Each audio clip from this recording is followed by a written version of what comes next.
Welcome to the Sound Doctrine telecast. ஆரோக்கிய உபதேச ஒளிபரப்புக்கு உங்களை அன்புடன் வரவேற்கிறோம். Praise God for all the corrective teaching we receive through this series of talks. இந்த தொடர் செய்திகள் வழியாக நாம் பெற்று வந்து கொண்டிருக்கிற திருத்துதல் உபதேசங்களுக்காக தேவனை நான் ஸ்தோத்திரிக்கிறேன். The purpose of this program is twofold.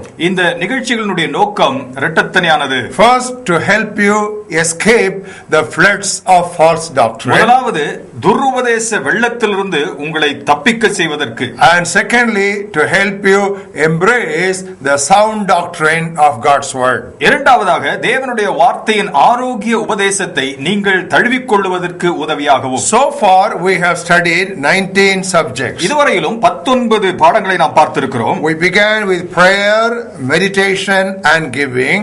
நாம் ஜெபம், வேத தியானம், கொடுத்தல் ஆகிய தலைப்புகளை பார்த்தோம். Then we moved on to study the subjects of worship, battle and ministry. அதைத் தொடர்ந்து ஆராதனை, போராட்டம், ஊழியம் ஆகிய தலைப்புகளை பார்த்திருக்கிறோம். Then we studied the subject of thinking, repentance and faith. அடுத்ததாக சிந்தித்தல், மனம் திரும்புதல், விசுவாசம் ஆகிய தலைப்புகளை பார்த்தோம். Then we moved on to study the subject of suffering, planning and work. அதைத் தொடர்ந்து பாட அனுபவித்தல், திட்டமிடுதல், வேலை செய்தல் ஆகிய தலைப்புகளை பார்த்திருக்கிறோம். Then we studied the two subjects of spiritual gifts and Christian fellowship. அதைத் தொடர்ந்து ஆவிக்குரிய வரங்கள், கிறிஸ்தவ ஐக்கியம் என்ற இரண்டு தலைப்புகளை பார்த்தோம். Then we studied the very important subject of biblical holiness and then we followed it up with a study of sorrow. வேதத்தின் அடிப்படையிலான பரிசுத்தம் என்கிற தலைப்பை பார்த்து அதைத் தொடர்ந்து துக்கித்தல் என்கிற தலைப்பையும் நாம் பார்த்தோம். Then we studied the subject of helping others and spiritual growth. அதைத் தொடர்ந்து பிறர்க்கு உதவுதல் மற்றும் ஆவிக்குரிய வளர்ச்சி என்கிற தலைப்புகளை நாம் பார்த்திருக்கிறோம். Last week we concluded the subject of leadership. சென்ற வாரத்திலே தலைமைத்துவம் என்கிற தலைப்பை நாம் பார்த்து நிறைவு செய்தோம். The topic was how not to lead. எப்படி தலைமை வகிக்க கூடாது என்பதாகவே தலைப்பு காணப்பட்டது. All the earlier subjects were also titled like this. பழைய தலைப்புகள் அத்தனையுமே இவ்விதமாக தான் நாங்கள் கொடுத்திருந்தோம். For example, we studied how not to pray. உதாரணத்திற்கு எப்படி ஜெபிக்க கூடாது என்று நாம் பார்த்தோம். Then we studied how not to suffer. அதைத் தொடர்ந்து எப்படி பாடு அனுபவிக்க கூடாது என்று பார்த்தோம். Why do you think we gave such a apparently negative approach? இந்த எதிர்மறையான ஒரு அணுகுமுறையை ஏன் கொடுத்தோம் என்று நினைக்கிறீர்கள்? Beloved, unlearning the wrong things is a prerequisite to learn the right things. பிரியமானவர்களே, சரியானவற்றை கற்றுக்கொள்வதற்கு முன்பாக தவறாய் கற்றுக்கொண்டவைகளை களைதல் மிகவும் அத்தியாவசியமானது. Today we move on to the 20th subject. இன்றைக்கு நாம் 20வது தலைப்புக்குள்ளாய் கடந்து செல்கிறோம். The subject is death. இந்த தலைப்பினுடைய பெயர் மரணம். This is one of the most difficult subjects. இது மிகவும் கடினமான ஒரு தலைப்பு. And it is a very unpopular subject. இது அவ்வளவாக பிரபலமான ஒரு தலைப்பும் கிடையாது. Hardly do we hear sermons on this subject. இந்த தலைப்பிலே செய்திகளை நாம் கேட்பதே அபூர்வம். But nothing, we tell you beloved, nothing is more certain than death. பிரியமானவர்களே, ஒன்றை சொல்லட்டும், ஒன்றுமே மரணத்தை விட உறுதியானது, நிச்சயமானது கிடையாது. And nothing is more uncertain than the time of death. அந்த மரணம் அடையும் நேரம் எப்பொழுது என்கிற காரியத்தை போல ஒரு நிச்சயமற்ற வேறொன்றும் கிடையாது. Death is the greatest fact of life. மரணம் என்பது வாழ்க்கையின் தவிர்க்க முடியாத ஒரு காரியம். After all, life is a journey from birth to death. வாழ்க்கை என்பது கருவறையிலிருந்து கல்லறை வரையும் செல்லும் ஒரு பிரயாணம். I had so much of hesitation and apprehension to deal with this subject. இந்த தலைப்பை எடுத்துக்கொள்வதிலே எனக்கு அதிகமான தயக்கமும் அச்சமும் ஏற்பட்டது. You know what has been the main reason? இதற்கு முக்கியமான காரணம் என்ன தெரியுமா? All the earlier subject I taught both from the scriptures and from my experience. பழைய தலைப்புகள் அத்தனையுமே நான் வேதத்தின் அடிப்படையிலும் என்னுடைய அனுபவத்தின் அடிப்படையிலும் நான் எடுத்துரைத்தேன். But this subject I have to deal exclusively from the scriptures. ஆனால் இந்த தலைப்பை முற்றிலுமாக நான் வேதத்தின் அடிப்படையில் இருந்து தான் உங்களிடத்திலே பேசவிருக்கிறேன். Obviously I have no experience of dying. மரணமடைந்த அனுபவம் எனக்கு இல்லையே. I remember what Abraham told the rich man who was landed in the hell. நரகத்திலே வந்து சேர்ந்த அந்த ஐஸ்வர்யவானை பார்த்து ஆபிரகாம் சொன்ன வார்த்தைகள் தான் எனக்கு நினைவுக்கு வருகிறது. You know, this rich man pleaded with Abraham to send Lazarus to his 5 brothers on earth. இந்த ஐஸ்வர்யவான் ஆபிரகாமிடத்திலே கெஞ்சி கேட்கிறான், லாசருவை அனுப்பி என்னுடைய 5 சகோதரர்கள் பூமியில இன்னுமாய் இருக்கிறார்கள், அவரிடத்திலே பேச அனுப்பும் என்று கேட்டுக்கொண்டான். What was the reply of Abraham? ஆபிரகாமினுடைய பதில் இதற்கு என்னவாய் காணப்பட்டது? They have Moses and the prophets. அவர்களுக்கு மோசேயும் தீர்க்கதரிசிகளும் இருக்கிறார்கள். That means they have the written scriptures with them. அப்படி என்றால் அவர்களுக்கு எழுதப்பட்டிருக்கிற வேத வாக்கியங்கள் இருக்கிறது. There is no need for a man from death to go to them. மரித்து போன மரணம் அடைந்த ஒருவன் மீண்டுமாய் செல்ல வேண்டிய அவசியம் அவர்களுக்கு இல்லை. Even if a man from death goes to them, they will not believe if they had not believed what the Bible says. மரணம் அடைந்த ஒருவன் அப்படியாக அவன் மரணத்திலிருந்து எழுப்பப்பட்டு அனுப்பினாலும் வேதத்தில் சொல்லப்பட்டிருக்கிறவைகளை அவர்கள் நம்ப போகிறதில்லை.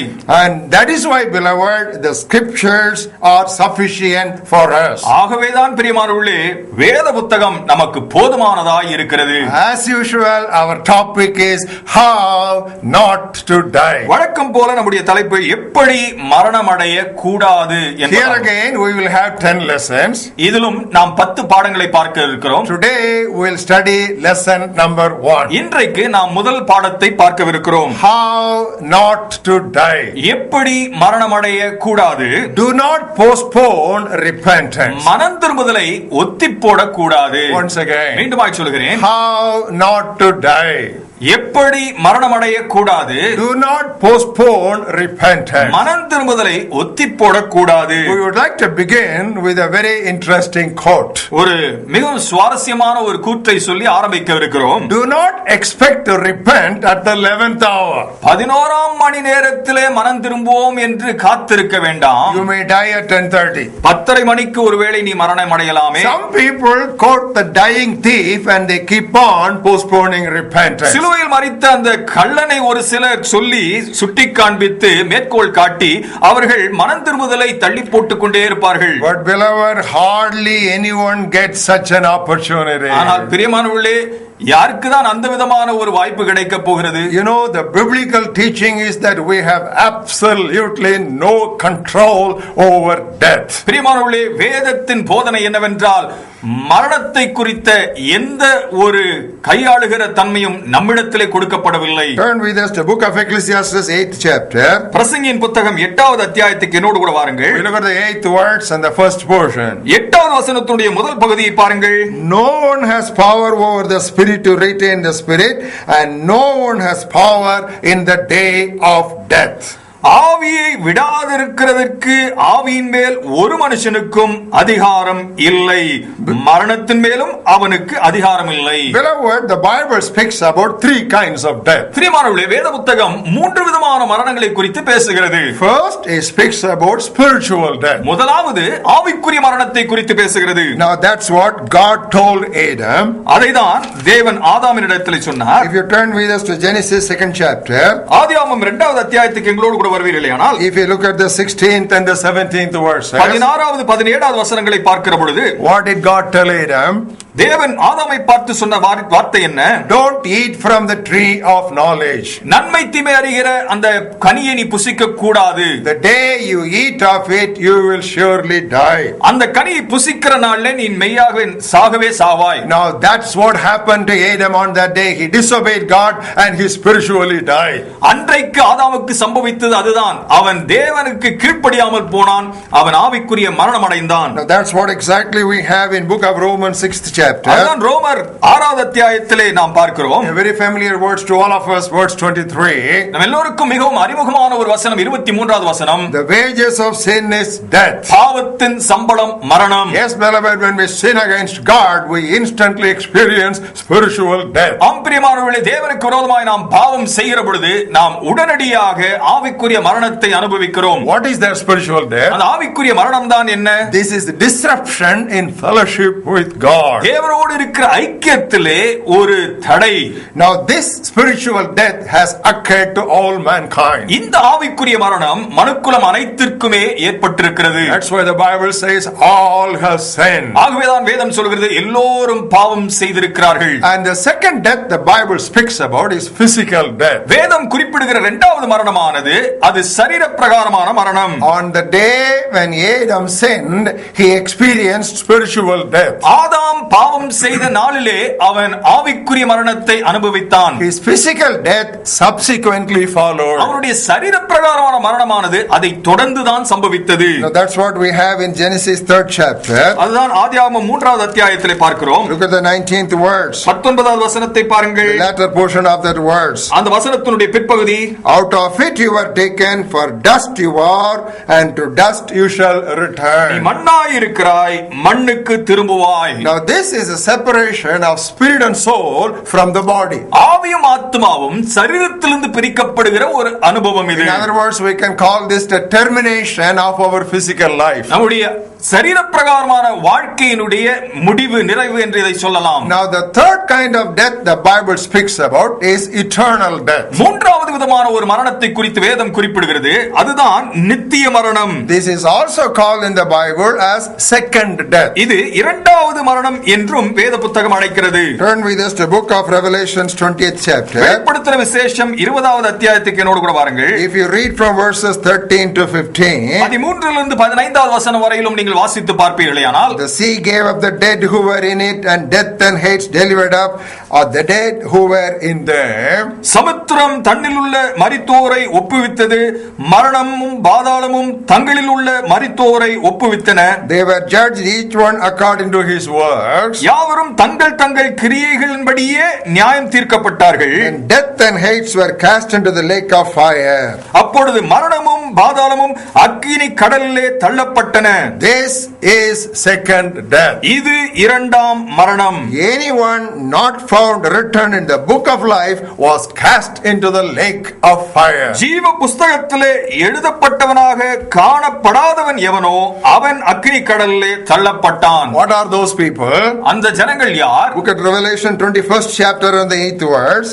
வெளிப்படுத்தின விசேஷம் 21வது அத்தியாயம் 8வது வசனத்தை பாருங்கள். The cowardly, the unbelieving, abominable, murderers, sexually immoral, sorcerers, idolaters, and all liars shall have their part in the lake which burns with fire and brimstone, which is the second death.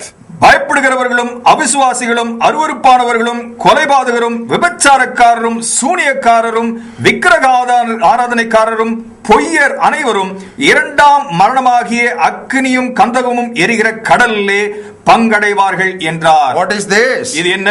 This is eternal separation from God and getting tormented in hell fire. இது நித்தியமாய் தேவனிடத்திலிருந்து பிரிக்கப்பட்டு நித்தியமாய் நரகத்திலே பாட அனுபவிக்கிற ஒரு அனுபவம். Spiritual death, ஆவிக்குரிய மரணம், physical death, சரீர பிரகாரமான மரணம், and eternal death. நித்திய மரணம். And what we are talking about is physical death. நாம் பேசிக் கொண்டிருக்கிற காரியமானது சரீர பிரகாரமான மரணம். But if a person repents of his sin and begins to obey God as his words are written in the Holy Writ, ஒருவன் தன் பாவத்திலிருந்து மனம் திரும்பி ஆண்டவராகிய இயேசு கிறிஸ்துவின் மீது விசுவாசம் வைத்து தேவனுடைய வார்த்தைக்கு கீழ்ப்படிவானேயானால், he will escape second death. அவன் இரண்டாம் மரணத்திலிருந்து தப்பித்துக் கொள்ளுவான். What a glorious promise. Turn with us to the book of John 8th chapter. என்ன அருமையான ஒரு வாக்குத்தத்தம். யோவான் சுவிசேஷம் 8வது அத்தியாயம் 51வது வசனத்தை பார்க்க வாருங்கள். Most assuredly I say to you, if anyone keeps my word, he shall never see death. ஒருவன் என் வார்த்தையை கைக்கொண்டால் அவன் என்றென்றைக்கும் மரணத்தை காண்பதில்லை என்று மெய்யாகவே மெய்யாகவே உங்களுக்கு சொல்கிறேன். You know, Jesus adds emphasis. He says, most assuredly I say unto you. மெய்யாகவே மெய்யாகவே உங்களுக்கு சொல்கிறேன் என்று ஆண்டவராகிய இயேசு சொல்கிறார். Because his name gets registered in the book of life in heaven. ஏனென்றால் பரலோகத்தில் இருக்கிற ஜீவ புஸ்தகத்திலே அவனுடைய பெயர் பதிவு செய்யப்படுகிறது. This is what we call rebirth. இதுதான் மறுபிறப்பு என்று சொல்கிறோம். This is what we call being born again. மறுபடியும் பிறக்கிற அனுபவம் என்று அழைக்கிறோம். Beloved, if you are simply born once, you will die twice. பிரியமானவர்களே, நீங்கள் வெறுமனே ஒரு முறை பிறந்தவர்களாய் இருப்பீர்களானால் இருமுறை நீங்கள் மரணத்தை சந்திக்க வேண்டியதாகும். But if you are born twice, you will die only once. ஆனால் இரண்டு முறை நீங்கள் பிறப்பீர்களானால் ஒரு முறை மட்டுமே மரணம் அடைவீர்கள். Do you know when we should repent? எப்பொழுது மனம் திரும்ப வேண்டும் என்று உங்களுக்கு தெரியுமா? The answer is very direct and simple. இதற்கு பதில் மிகவும் நேரடியாக எளிமையாக காணப்படுகிறது. We must repent now. நாம் இப்பொழுதுதான் மனம் திரும்ப வேண்டும். Once again, மீண்டுமாய் சொல்கிறேன், we must repent now. நாம் இப்பொழுது மனம் திரும்ப வேண்டும். Turn with us to book of Acts 17th chapter. அப்போஸ்தலர் நடபடிகள் 17வது அத்தியாயத்துக்கு என்னோடு கூட பாருங்கள். Look at the 30th verse. 30வது வசனத்தை பாருங்கள். The times of ignorance God overlooked.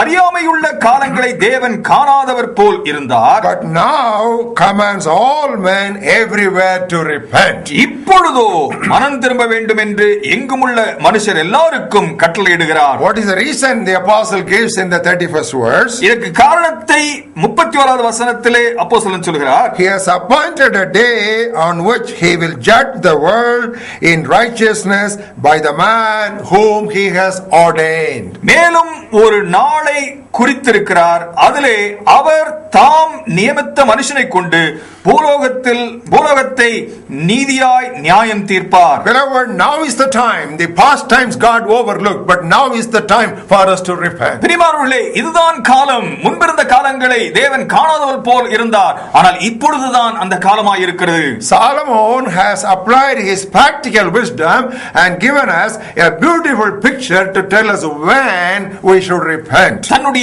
நடைமுறை ஞானத்தை கொண்டு சாலமோன் எப்பொழுது நாம் மனம் திரும்ப வேண்டும் என்பதற்கான ஒரு அழகான வரைபடத்தை நமக்கு கொடுத்திருக்கிறார். Maybe several of you are very familiar with that passage. உங்களிலே அநேகர் இந்த வசன பகுதியை பலமுறை வாசித்திருப்பீர்கள். Turn with us to that passage, book of Ecclesiastes 12th chapter. பிரசங்கியின் புத்தகம் 12வது அத்தியாயத்துக்கு எங்களோடு கூட வாருங்கள். We will read the first 7 verses so beautifully written, and we cannot have words clearer than that. முதல் 7 வசனங்கள் அவ்வளவு அழகாய் நேர்த்தியாய் எழுதப்பட்டிருக்கிறது. இதை இன்னும் சிறப்பிக்க முடியாது. Remember now your creator in the days of your youth. நீ உன் வாலிப பிராயத்திலே உன் சிருஷ்டிகரை நினை. Before the difficult days come, தீங்கு நாட்கள் வராததற்கு முன்னும், and the years draw near when you say I have no pleasure in them, எனக்கு பிரியமானவைகள் அல்ல என்று நீ சொல்லும் வருஷங்கள் சேராததற்கு முன்னும், while the sun and the light, the moon and the stars are not darkened, சூரியனும் வெளிச்சமும் சந்திரனும் நட்சத்திரங்களும் அந்தகாரப்படாததற்கு முன்னும், and the clouds do not return after the rain, மழைக்கு பின் மேகங்கள் திரும்ப திரும்ப வராததற்கு முன்னும், in the day when the keepers of the house tremble, வீட்டு காவலாளிகள் தள்ளாடி, and the strong men bow down, பலசாலிகள் கூனிப் போய், and the grinders cease because they are few, எந்திரம் அரைக்கிறவர்கள் கொஞ்சமானதினால் ஓய்ந்து, and those that look through the windows grow dim, பலகணியின் வழியாய் பார்க்கிறவர்கள் இருண்டு போகிறதற்கு முன்னும், when the doors are shut in the streets and the sound of grinding is low, எந்திர சத்தம் தாழ்ந்ததினால்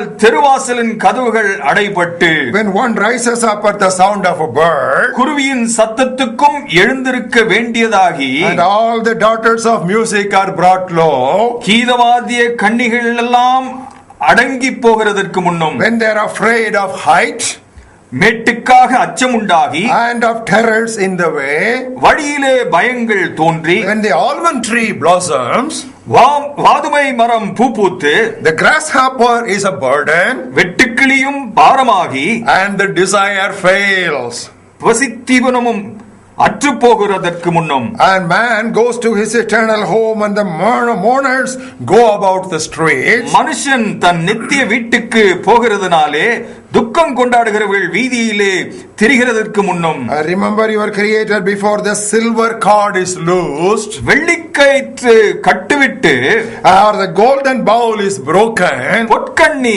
நசுங்கி, or the pitcher shattered at the fountain, ஊற்றின் அருகே சால் உடைந்து, and the wheel broken at the well, துறவண்டையிலே உருளை நொறுங்கி, and then the dust will return to the earth as it was, இவ்விதமாய் மண்ணானது தன் முன்னிருந்த பூமிக்கு திரும்பி, and the spirit will return to God who gave it. ஆவி தன்னை தந்த தேவனிடத்திற்கு மறுபடியும் போகாததற்கு முன்னும். You know what is King Solomon trying to point out here? Solomon ராஜா இந்த இடத்துல என்னத்தை சுட்டி காண்பிக்க விரும்புகிறார்? He points out declining strength, குறைந்து போகிற பலத்தை குறிப்பிடுகிறார். and he talks about failing vision, மங்கி வருகிற பார்வையை குறிப்பிடுகிறார். and he talks about the trembling hands, நடுங்குகிற கைகளை குறிப்பிடுகிறார். and he talks about the arthritic joints, முடக்குவாத மூட்டுகளை குறித்து சொல்கிறார். and he talks about forgetfulness, மறதியை குறிப்பிடுகிறார். and he talks about loss of hearing, மந்தமான செவிகளை குறித்து சொல்கிறார். and he talks about the sense of loneliness, தனிமை வாட்டி வதைக்கிறதை குறிப்பிடுகிறார். and he talks about the fear of increasing frailty. அங்கே பலவீனம் அதிகரித்து வருகிறதை குறிப்பிடுகிறார். Maybe you are thinking that you already become old, what you can do now? ஒருவேளை நீங்கள் எண்ணலாம், ஏற்கனவே எனக்கு வயதாகிவிட்டது, இனி நான் என்ன செய்ய முடியும்? Beloved, you are younger today than what you will be tomorrow. பிரியமானவர்களே, நாளைய தினத்திலே உங்களுக்கு இருக்க போகிற வயதை விட இன்றைக்கு நீங்கள் இளைஞர்கள். A preacher said like this, ஒரு பிரசங்கியார் இப்படியாக சொன்னார், when an old man is saved, only his soul is saved. ஒரு வயதான மனிதன் ரட்சிக்கப்படுகிற பொழுது, வயது முதிர்ந்தவர் ரட்சிக்கப்படுகிற பொழுது அவருடைய ஆத்மா மட்டுமே ரட்சிக்கப்படுகிறது. But when a young person is saved, ஆனால் ஒரு இளைஞன் ரட்சிக்கப்படுகிற பொழுது not only his soul but also his life is saved. தன்னுடைய ஆத்மா மட்டுமல்லாமல் தன்னுடைய ஜீவனும் கூட ரட்சிக்கப்படுகிறது. Beloved, another reason why we must not postpone repentance is life is very short. பிரியமானவர்களே, மனம் திரும்புதலை நாம் ஒத்தி போடக்கூடாமல் இருப்பதற்கு மற்றொரு காரணமானது வாழ்க்கை மிகவும் குறுகியது. Beloved, the Bible presents several pictures to explain to us how brief life is. பிரியமானவர்களே, வாழ்க்கை எவ்வளவு குறுகியது என்பதை விளக்குவதற்கு வேதம் அநேக வரைபடங்களை நமக்கு கொடுக்கிறது. If you turn with us to book of Job 7th chapter and the 6th verse, யோபின் புத்தகம் 7வது அத்தியாயம் 6வது வசனத்தை பார்க்கிற பொழுது it says life is swifter than the weaver's the shuttle.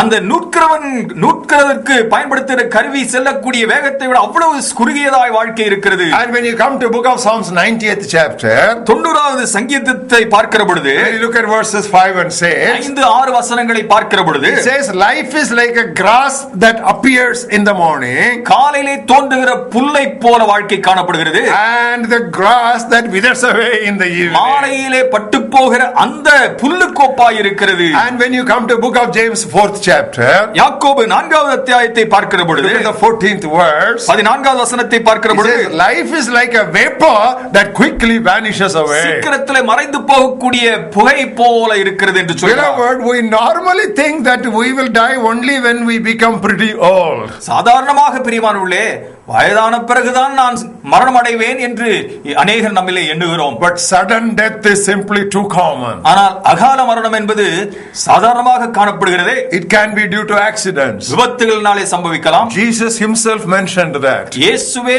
இதை சொல்லி இருக்கிறாரே. If you turn with us to Luke's Gospel 13th chapter, லூக்கா 13வது அத்தியாயத்தை நீங்கள் பார்க்கிற பொழுது, and if you look at the 4th verse, 4வது வசனத்தை நீங்கள் பார்க்கிற பொழுது, Jesus spoke about the tower in Siloam. சீலோவாமிலே இருந்த ஒரு கோபுரத்தை குறித்து பேசுகிறார். That collapsed. அது இடிந்து விழுந்தது. And how many people died? எத்தனையோ பேர் அங்கே மரித்து போனார்கள். 18 people died. 18 பேர் மரணம் அடைந்தார்கள். Pointing towards that, you know what Jesus says in the 5th verse? குறிப்பிட்ட 5வது வசனத்தில் என்ன சொல்கிறார் தெரியுமா? I tell you, unless you repent, you will also likewise perish. நீங்கள் மனம் திரும்பாமற் போனால் எல்லாரும் அப்படியே கெட்டுப் போவீர்கள். And there can be death due to natural calamities. இயற்கை சீற்றங்களினாலே மரணங்கள் ஏற்படலாம். So many earthquakes are happening and reported all over the world. பூமி அதிர்ச்சிகள் ஆங்காங்கே சம்பவிக்கிறது, அதை நாம் கேள்விப்படுகிறோம். Not just in a few places. Matthew 24:7th word says there will be earthquakes in many places. ஒரு சில இடங்கள் மட்டுமல்ல, மத்தேயு 24வது அத்தியாயம் 7வது வசனம் சொல்கிறது,